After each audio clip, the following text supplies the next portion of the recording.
Hello. कैसे हैं आप लोग? आई होप सभी बहुत अच्छे होंगे। चलिए, टेंजेंट वाला पोर्शन तो आपका हो गया है। टेंजेंट में ही एक पार्ट है आपका नॉर्मल का। एक्चुअल में टेंजेंट और नॉर्मल है वो एक ही पार्ट है, लेकिन उसमें मैंने अभी टेंजेंट वाला पोर्शन आपको कराया। टेंजेंट का स्लोप कैसे निकालते हैं, टेंजेंट का इक्वेशन कैसे निकालते हैं, ये सारी चीजें मैंने टेंजेंट में डिस्कस की है। ठीक है, अब थोड़ा सा डिस्कस कर लेते हैं नॉर्मल और नॉर्मल के क्वेश्चन को। ठीक है, चलिए देखो यहाँ पे नॉर्मल। नॉर्मल को हिंदी में क्या बोलेंगे हम लोग? अभिलंब। नॉर्मल होता क्या है? मान लो कोई कर्व है आपका, बाई बराबर एफ एक्स। ठीक है, बाई बराबर एफ एक्स पर कोई पॉइंट लिया मैंने पी। पी पॉइंट आपका है x one comma by one. ठीक है, अब इस x one comma by one पे मैंने एक टेंजेंट खींची, जिसकी टेंजेंट है, जिसकी क्या है आपकी टेंजेंट है। और इसी टेंजेंट पर उस पॉइंट पर भी मुझे परपेंडिकुलर खींचना है जहां पे मैंने टेंजेंट खींची है। तो पी पे मैंने टेंजेंट खींची और पी पे ही मैंने परपेंडिकुलर खींच दिया। पी पे ही मैंने परपेंडिकुलर खींचा। उस परपेंडिकुलर को हम लोग कहते हैं नॉर्मल। उस परपेंडिकुलर को हम लोग क्या बोलेंगे? नॉर्मल, मतलब अभिलंब। तो जैसे वक्र पर कोई मैंने स्पर्श खींची, और जो स्पर्श बिंदु है जहां पे वक्र को इस रेखा ने स्पर्श किया, उसी बिंदु पर अगर मैं लंबवत रेखा बना देता हूँ टेंजेंट के, टेंजेंट से 90 के एंगल पर अगर मैं कोई रेखा बनाता हूँ, तो वो उस वक्र पर किसका काम करेगा? अभिलंब का काम करेगा।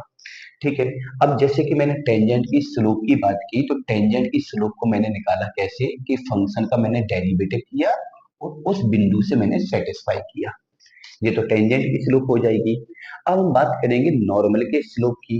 तो जब मैं नॉर्मल के स्लोप की बात करूंगा, तो देखो यहाँ पे मान लो मैंने नॉर्मल की स्लोप को रिप्रेजेंट किया कैपिटल एम से।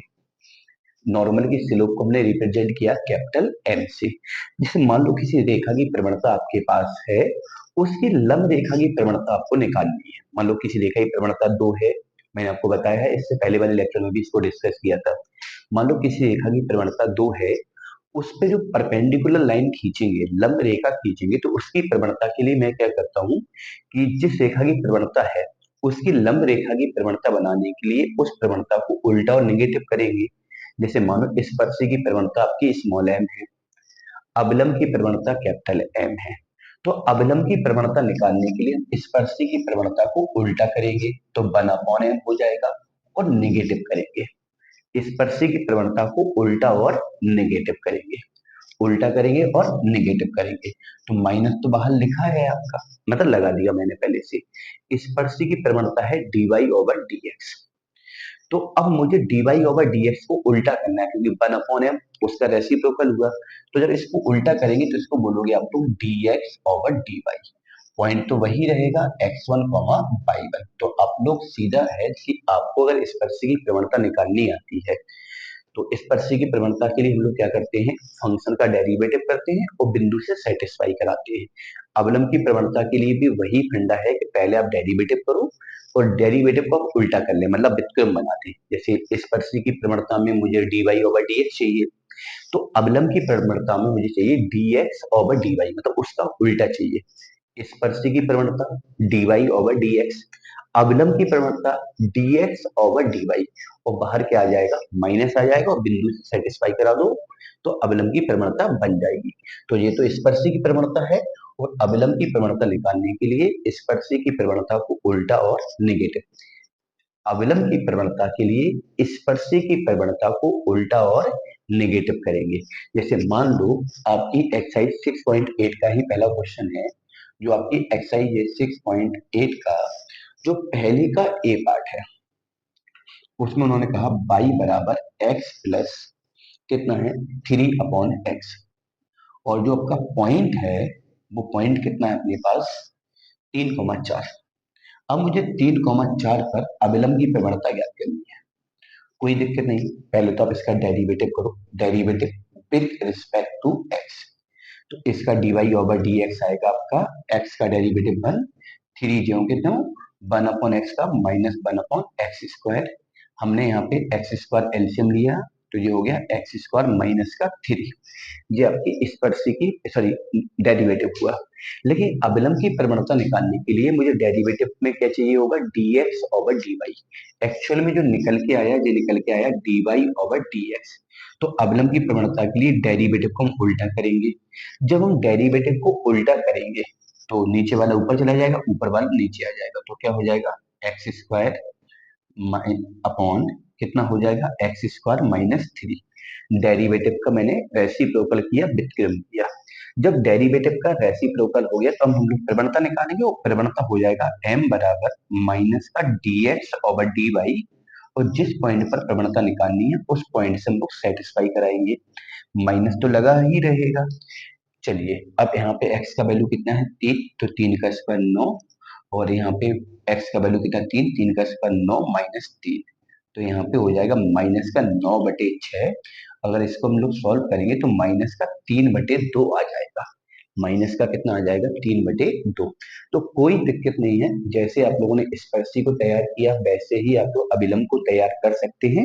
बस अभिलंब को तैयार करने के लिए कुछ चीजों को आपको सावधानी पूर्वक सोचना है, समझना है कि स्पर्शी की प्रवणता में हम लोगों ने dy ओवर dx निकाला और बिंदु से सेटिस्फाई करा दिया। अवलंब की प्रवणता में वही फंडा है, पहले आप डेरिवेटिव करो और डेरिवेटिव को आप उल्टा कर दो। या फिर बहुत सारे बच्चे हैं या टीचर ऐसा भी बता देते हैं कि आप सीधा सीधा इसका बाई के रिस्पेक्ट डेरिवेटिव कर दो, तब भी काम चल जाएगा। आप सीधा सीधा बाई के रिस्पेक्ट क्या कर दो, डेरिवेटिव। लेकिन मुझे लगता है कि एक्स के रिस्पेक्ट डेरिवेटिव कर दो और उल्टा कर दो, ज्यादा सही रहेगा। लेकिन फिर आपका मानना है कि आपको कैसे करना है। तो सीधा फंडा है कि पहले आप डेरिवेटिव करो, डेरिवेटिव को उल्टा करोगे तो dx ओवर dy बन जाएगा। और अवलंब की प्रवणता में बाहर क्या लगा दोगे, माइनस लगा दोगे, और यहाँ लिखोगे dx ओवर dy और उस पॉइंट से सेटिस्फाई कराओगे। इतना आपको करना है, ठीक है। एक एग्जाम्पल और देखेंगे इसका बी पार्ट। बी पार्ट में इन्होंने क्या बोला है, बी पार्ट में इन्होंने बोला है y बराबर x³ माइनस का कितना है आपका 3x। अच्छा यहाँ पे पॉइंट कितना है बी पार्ट में, पॉइंट है आपका 2,2। यहाँ पे भी हमें अवलंब की प्रवणता निकालनी है, ठीक है। अभी हम प्रवणता अकेला निकाल लें, समीकरण भी निकलवाएंगे भी हम। तो अभी प्रवणता की बात हो रही है, तो क्या करोगे, सबसे पहले तो इसका derivative with respect to x. Derivative करोगे तो dy ओवर dx आएगा।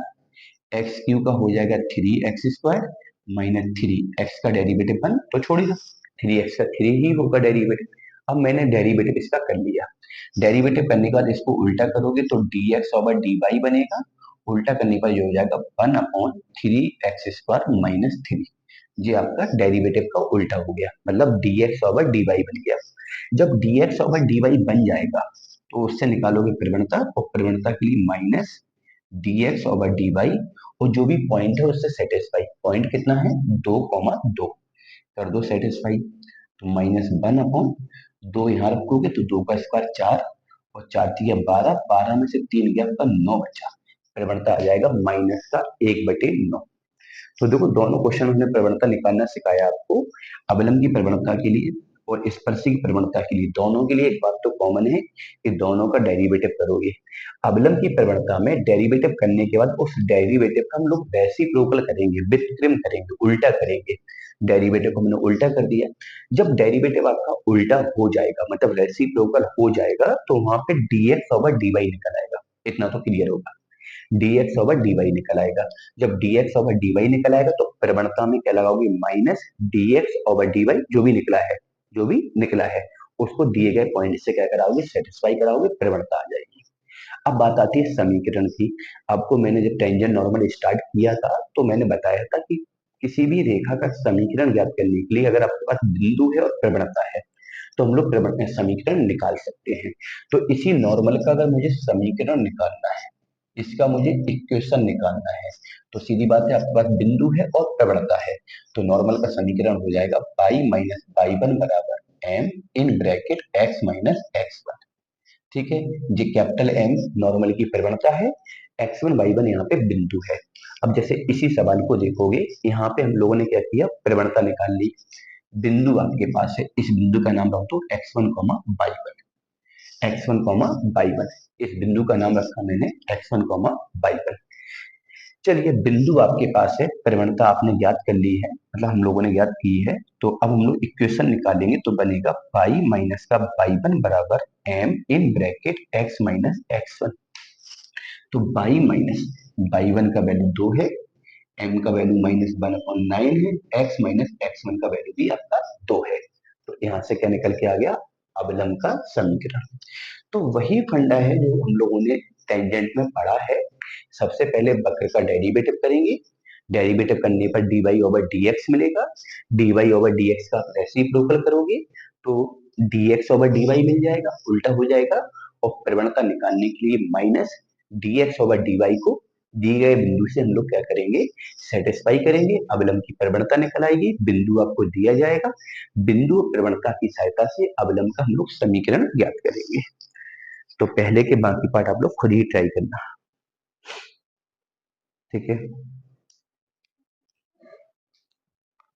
चलिए आगे देखो, इतनी सारी चीजें आप लोगों की क्लियर होगी।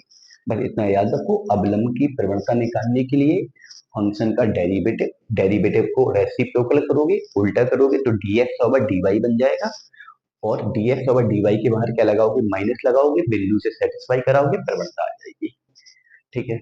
चलिए पहले स्क्रीनशॉट लो इसका।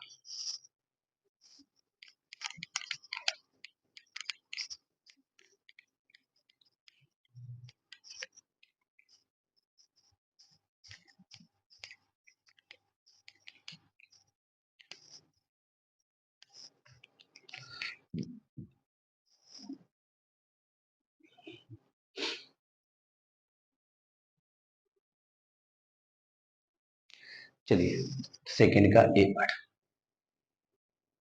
क्या है आपका, एक इक्वेशन है एक्स स्क्वायर माइनस का a x upon A square plus कितना है बाई स्क्वायर माइनस का b y upon B square बराबर में कितना है आपका, जीरो है।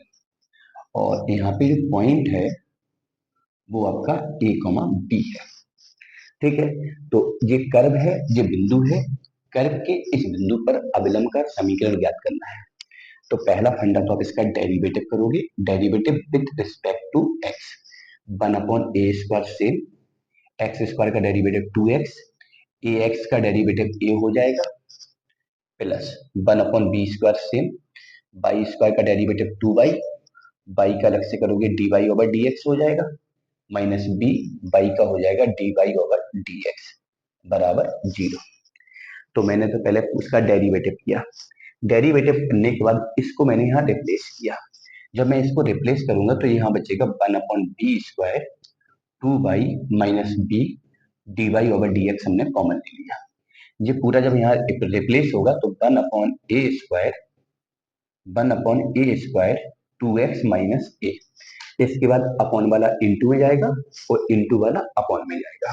तो यहाँ पे बन जाएगा D Y over D x बराबर माइनस का बी स्क्वायर अपॉन ए square into two x minus का a upon two y minus का बी, ठीक है। तो मैंने इससे क्या निकाला, d Y over D x निकाला।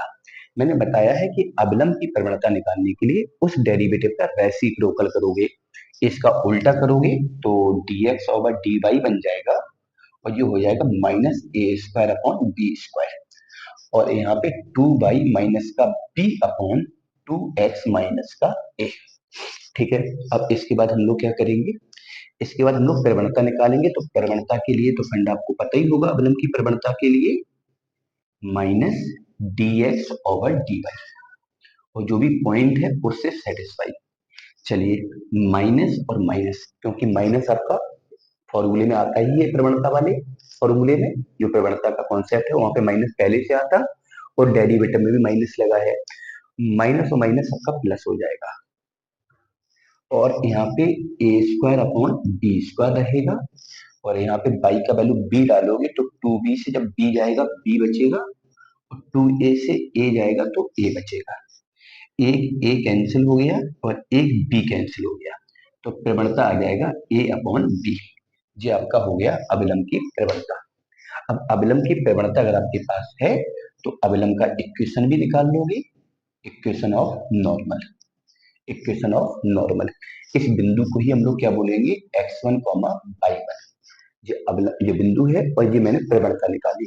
तो इक्वेशन क्या हो जाएगा, y माइनस का y1 बराबर m x माइनस x1। चलिए y माइनस y1 का वैल्यू कितना है b, और m का वैल्यू है आपका a अपॉन b, और ब्रैकेट में x माइनस x1 का वैल्यू कितना है a। मल्टीप्लाई करो तो b y minus b square बराबर में कितना हो जाएगा, a x minus a square. B y को यहाँ ले जाओ, ए को यहाँ ले जाओ, तो ये हो जाएगा a x minus b y. B y यहाँ गया और ए यहाँ आया तो प्लस का हो जाएगा, तो ए स्क्वायर माइनस बी स्क्वायर। ये आपके अविलंब का समीकरण होगा। तो वही फंडा, सबसे पहले दिए गए वक्र का डेरिवेटिव किया, डेरिवेटिव से dy ओवर dx निकाला, dy ओवर dx का रेसिप्रोकल किया तो dx ओवर dy आ गया, dy ओवर dx का रेसिप्रोकल किया तो dx ओवर dy हो गया, उल्टा हो गया। इस बार प्रवणता का कॉन्सेप्ट यूज किया, प्रवणता निकाली, प्रवणता और बिंदु की सहायता से हमने समीकरण निकाला किसका, अभिलंब का। ठीक है, तो बाकी दूसरे के जितने भी पार्ट हैं, पहले के बाकी जितने पार्ट हमने छोड़े हैं, दूसरे के जो भी पार्ट हम छोड़ रहे हैं वो कुछ सेम सेम वाले ही छोड़ रहे हैं। तो जितने भी सेम कॉन्सेप्ट वाले पार्ट हैं वो आप लोग ट्राई करना, बड़ा सिंपल है, हो जाएगा आप लोगों से। चलिए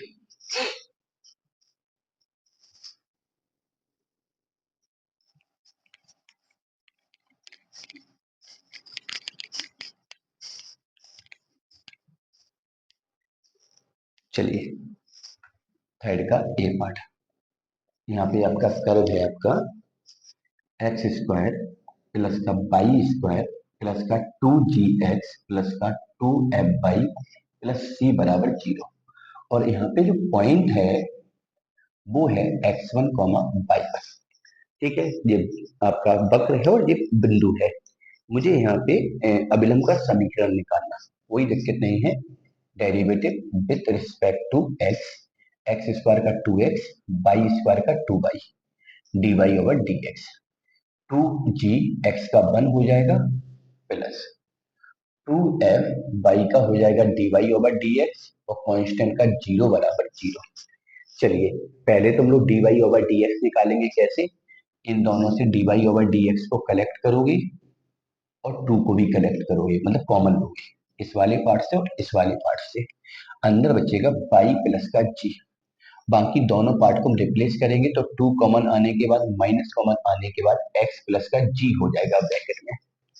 मैंने क्या किया, इन दोनों पार्ट से जिसको मैंने अंडरलाइन किया उससे 2 और dy ओवर dx कॉमन लिया, 2 और dy ओवर dx कॉमन लिया, यहाँ y बचा, यहाँ f बचा।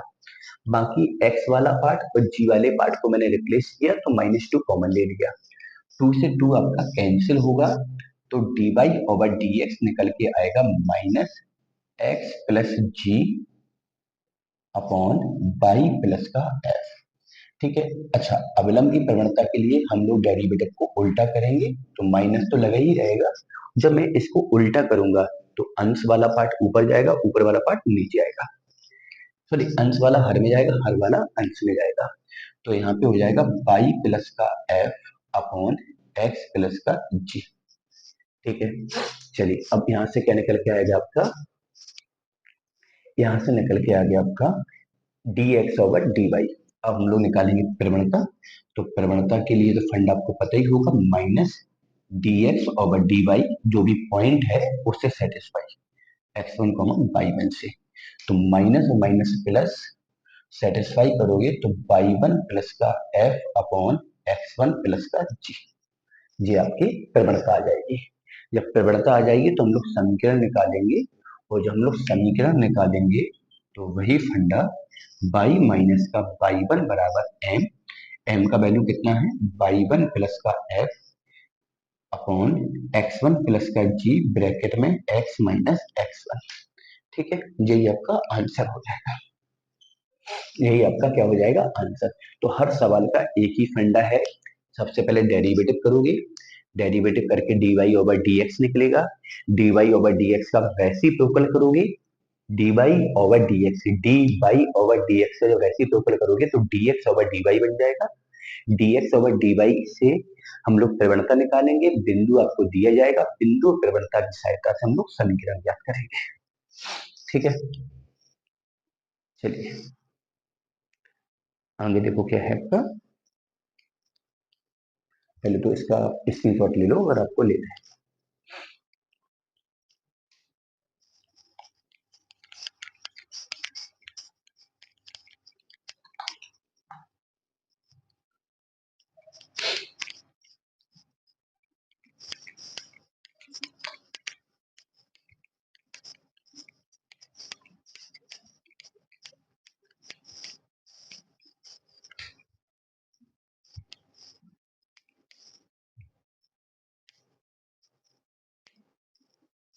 फोर्थ का ए पार्ट, फोर्थ का ए पार्ट, इसमें कोई वृत्त है, मतलब वक्र है x square plus y square बराबर ए स्क्वायर। ठीक है, उन्होंने क्या बोला है कि बिंदु है ए कॉस थीटा कॉमा ए साइन थीटा पर अविलंब का समीकरण ज्ञात कीजिए। कोई दिक्कत नहीं है, ये वक्र है और ये पॉइंट है आपका, पॉइंट है ए कॉस थीटा कॉमा ए साइन थीटा, इसको बोल दो x1 कॉमा y1। यहाँ पे मुझे अविलंब का समीकरण ज्ञात करना है, वही फंडा है जो हमने अभी तक करवाए हैं। सीधा derivative with respect to x, इसका डेरिवेटिव हो जाएगा 2x 2y dy over dx a square का 0, ये यहाँ पे रिप्लेस होगा तो 2y dy ओवर dx बराबर माइनस का 2x, 2 से 2 कैंसिल, तो dy ओवर dx आ जाएगा माइनस का x अपॉन y। इसको उल्टा कर दोगे तो dx ओवर dy बन के हो जाएगा माइनस का y अपॉन x। चलिए फंक्शन का डेरिवेटिव किया और डेरिवेटिव को उल्टा भी कर लिया। जब मैंने डेरिवेटिव को उल्टा कर लिया, अब हम लोग क्या निकालेंगे, प्रवणता। तो प्रवणता m बराबर होगा माइनस का dx ओवर dy। पॉइंट कितना है, a cos theta comma a sin theta. चलिए माइनस और माइनस प्लस, y के स्थान पे रखा मैंने a sin थीटा, x के स्थान पे रखा मैंने a cos थीटा, a से a cancel, sine upon cos हो जाएगा आपका tan थीटा। यहाँ से आपकी प्रवणता निकल आ गई। क्या निकल के आ गया, प्रवणता। जब प्रवणता निकल के आ गया, अब हम लोग क्या निकालेंगे यहाँ पे, समीकरण। तो समीकरण जब निकालेंगे तो इक्वेशन तो आप लोगों ने पढ़ी होगी, y माइनस y1 कितना है, a sin थीटा। ठीक है, फिर क्या हो जाएगा आपका यहाँ पे m कितना है tan थीटा, और ब्रैकेट में क्या हो जाएगा x माइनस x1 है a cos थीटा।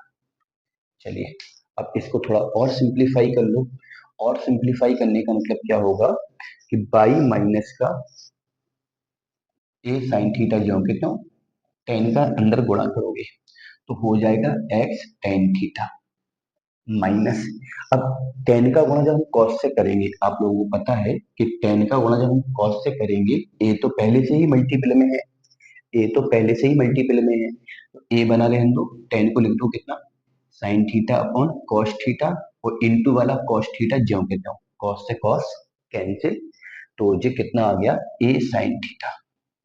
मतलब क्या हुआ कि जब इसका प्रोडक्ट इसके साथ करोगे तो a sin थीटा बनेगा।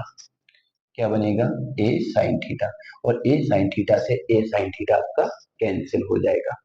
ये जो कैलकुलेशन की tan का मल्टीपल x के साथ और tan का मल्टीपल cos के साथ जो करके दिखाया मैंने, a sin से a sin कैंसिल, तो y बराबर आ गया x tan थीटा, y बराबर आ गया x tan थीटा।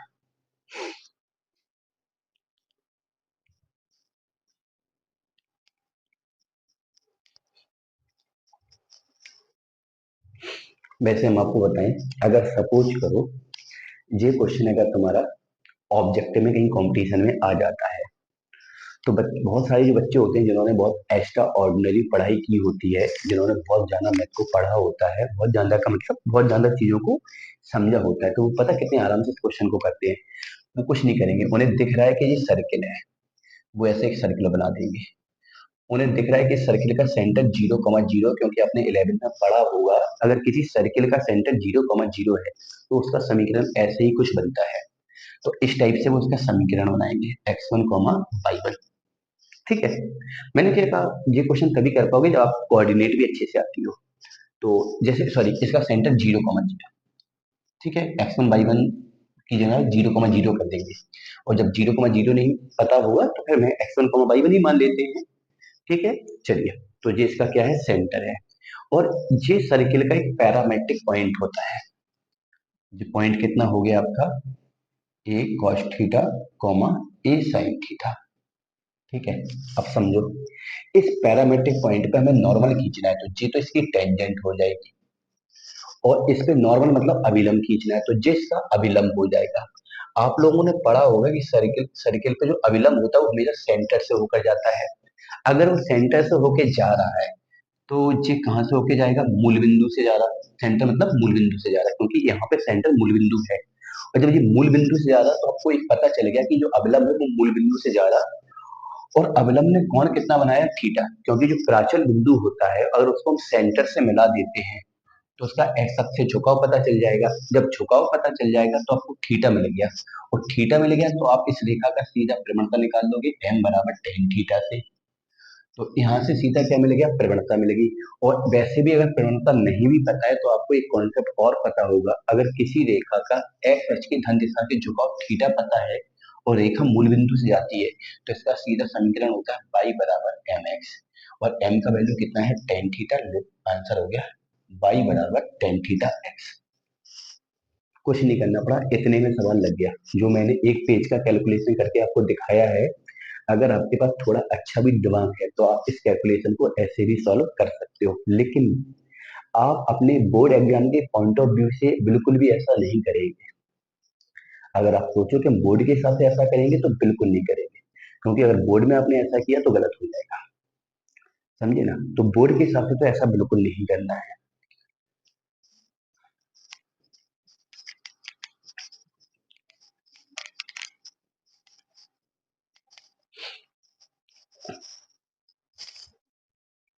चलिए, बाकी फोर्थ के बाकी पार्ट आप लोग खुद करेंगे।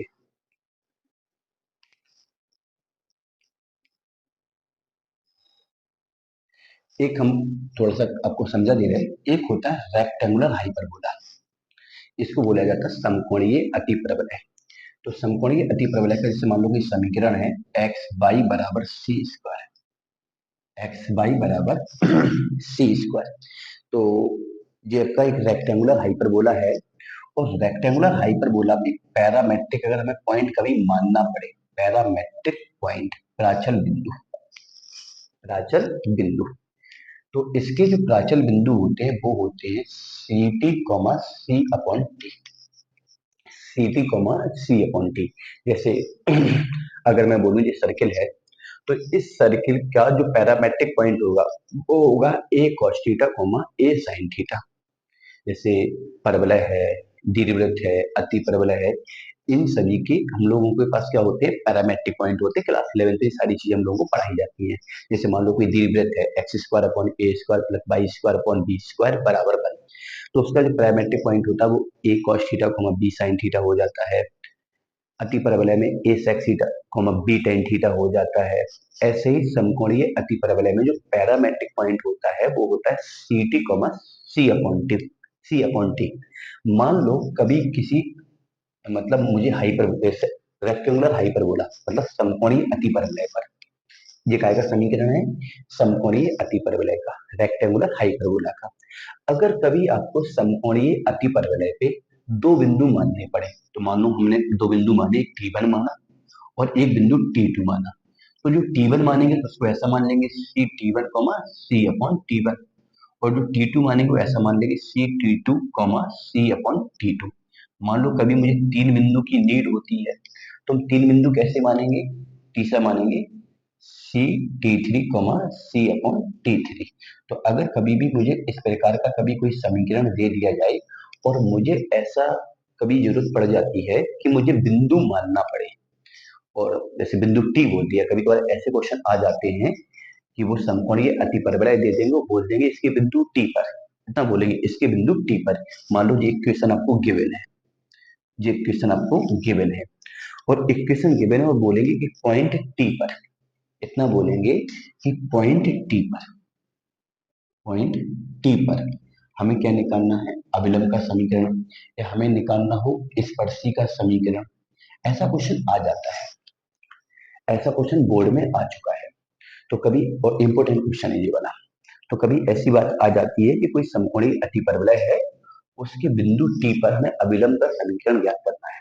तो बिल्कुल दिमाग पे जोर नहीं देना है, इतनी चीज आपको हमेशा के लिए याद करके रखना है कि उस टाइम पे आपके दिमाग पे बहुत ज्यादा लोड ना पड़े कि हमें क्या करना। तो जब भी समकोणीय अतिपरवलय का सवाल आएगा, तो समकोणीय अतिपरवलय एक्स वाई बराबर सी स्क्वायर एक समकोणीय अतिपरवलय है। इस पे बिंदु जो टी हम लोग मानेंगे वो हमेशा इस तरीके का मानेंगे, c t comma c upon t, c t comma c upon t. तो जैसे मानो कि बिंदु आपके पास नहीं है, और बिंदु के नाम पे उन्होंने बोल दिया कि बिंदु टी पर, बिंदु टी पर, तो बिंदु जो टी मानेंगे वो सी t comma c upon T मानेंगे। ये क्वेश्चन ऐसा है, शायद हम लोगों की किताब के एग्जाम्पल में होगा, जो आपका चित्र प्रकाशन की किताब है उसके एग्जाम्पल में एक ऐसा क्वेश्चन है कि शायद समकोणीय अतिपरवलय का ही क्वेश्चन है, मुझे बहुत अच्छे से याद है कि एग्जाम्पल है। तो वो जो एग्जाम्पल है उसमें ऐसा है कि एक कोई समकोणीय अतिपरवलय है, उसके बिंदु T1 पर कोई स्पर्शी खींची, वो पुनः, या अभिलंब खींचा, वो पुनः जाके T2 पे मिल जाता है। तो हम लोग क्या करते हैं उस क्वेश्चन को लगाने के लिए कि पहले बिंदु T1 मानेंगे इस तरीके से, इस पे हम लोग क्या निकालेंगे, प्रवणता निकालेंगे। प्रवणता निकल आएगी तो इसी बिंदु पे हम लोग समीकरण निकालेंगे, और समीकरण निकालने के बाद जो आंसर आएगा उसको बिंदु T2 मतलब इससे सेटिस्फाई कराएंगे, क्योंकि उस क्वेश्चन की थ्योरी में ऐसा बोला गया है कि समकोणीय अतिपरवलय के बिंदु T1 पर खींचा गया अभिलंब, समकोणीय अतिपरवलय के बिंदु T1 पर खींचा गया अवलंब। अब यहाँ पे बहुत सारी चीजें अननोन हो जाती है, T1 भी अननोन है, T2 भी अननोन है। तो इस प्रकार का अगर समकोणीय अतिपरवलय आपको मिलता है, इस प्रकार का समीकरण आपको लिखा हुआ दिखता है, तो ये आपका रेक्टेंगुलर हाइपरबोला का ग्राफ कर्व है। उस पर बिंदु T1 मानेंगे, वो सी T1 सी अपॉन T1 मानेंगे। उस पर हम लोग क्या करेंगे, प्रवणता निकालेंगे, उसी पर हम लोग समीकरण निकालेंगे, उस समीकरण को T2 से हम लोग सेटिस्फाई करेंगे, तो T1 और T2 में एक रिलेशन निकल के आ जाता है। तो मोस्ट इंपोर्टेंट क्वेश्चन है ये वाला, आप लोग खुद करेंगे, ठीक है। इसलिए मैंने इतनी सारी चीजें आपसे डिस्कस की है, एक आपका ऐसा एग्जाम्पल है, तो ये एग्जाम्पल आप लोग तैयार करेंगे क्योंकि अच्छा क्वेश्चन है वो एग्जाम्पल का, वो बोर्ड में आया हुआ क्वेश्चन है। पांचवे का ए पार्ट, पांचवे के ए पार्ट में क्या है, कोई समकोणीय अतिपरवलय है एक्स वाई बराबर सी स्क्वायर। यहाँ पे उन्होंने पॉइंट अलग से दिया है, तो यहाँ पे जो पॉइंट दिया हम उसी का यूज कर लेंगे, और जब पॉइंट ना दिया जाए, पॉइंट की जगह बोल दे बिंदु टी पर, ऐसा बोल दे, तो जब बिंदु टी अकेला बोल दिया जाए तो जो मैंने प्राचल बिंदु लिखवाए है ना, वही बिंदु आप लोग मानेंगे। खैर इस सवाल में तो उन्होंने बिंदु दिए हैं, तो जो दिया है उसी के हिसाब से काम करेंगे। हम लोग क्या करेंगे, इसका derivative with respect to x, x का डेरिवेटिव हो जाएगा आपका 1, बाई को से, एक्स को से बाई का d Y over D x, constant का 0, तो यहाँ से निकल के आएगा d Y over D x बराबर minus y upon x, derivative को उल्टा करोगे तो d x over d y बराबर आ जाएगा माइनस एक्स अपॉन वाई। चलिए डेरिवेटिव हो गया, जब डेरिवेटिव हो गया तो हम लोग प्रवणता निकालेंगे। प्रवणता के लिए जो भी डेरिवेटिव है उसका उल्टा मतलब d x over d y को बिंदु से सेटिस्फाई, तो x1 वाई वन से सेटिस्फाई, माइनस और माइनस प्लस हो जाएगा, और यहाँ पे हो जाएगा x1 अपॉन वाई वन, ये आपकी प्रवणता हो जाएगी। प्रवणता ये है, बिंदु ये है, तो हम लोग यहाँ पे इक्वेशन निकालेंगे y माइनस वाई वन बराबर m, माइनस सॉरी m कितना है x1 अपॉन वाई वन, और x minus x1 cross multiply कर दोगे आपका आंसर आ जाएगा। तो वही फंडा हम लोग यूज करेंगे जो अभी तक हम लोगों ने नॉर्मली पढ़ा है। फंक्शन का डेरिवेटिव, डेरिवेटिव से d Y over D x, उसको उल्टा करोगे तो d x over d y बन जाएगा, इससे हम लोग प्रवणता निकालेंगे, प्रवणता मिलेगी, बिंदु आपको दिया गया तो समीकरण निकालेंगे। सपोज करो इसी क्वेश्चन में अगर वो लोग क्वेश्चन को ऐसा बोल देते, अगर एग्जाम्पल के तौर पे मैं बोल दूं एक्स वाई बराबर सी स्क्वायर के बिंदु टी पर हमें अविलंब का समीकरण निकालना है, कोई दिक्कत नहीं, जो बिंदु टी होगा वो ऐसा हो जाएगा सी t comma c upon t, तो जीवाई का काम कर जाएगा x1 कॉमा y1 का। जब बिंदु नहीं दिया जाएगा, बिंदु की जगह पे वो t अकेला बोलेंगे, तो बिंदु को आप ऐसा मानेंगे c t comma c upon t. तो जैसा आप लोग ने किया है वैसे ही करेंगे, डेरिवेटिव करेंगे, उल्टा करेंगे। और x1 y1 से सेटिस्फाई यहाँ इसलिए कराया क्योंकि यहाँ पे बिंदु x1 y1 था, यहाँ पे सेटिस्फाई कराएंगे c t c upon t से, प्रवणता निकालेंगे। और जब प्रवणता आ जाएगी तो बिंदु और प्रवणता की सहायता से समीकरण ज्ञात करेंगे। तो 5 तक तो आप लोग कर सकते हैं, मुझे लगता है कि 5 तक करने में कहीं कोई दिक्कत नहीं होगी। तो आप लोग 5 तक करें और इसके बाद आगे अगले लेक्चर में स्टार्ट मतलब कंटिन्यू रखेंगे। चलिए मिलते हैं नेक्स्ट लेक्चर।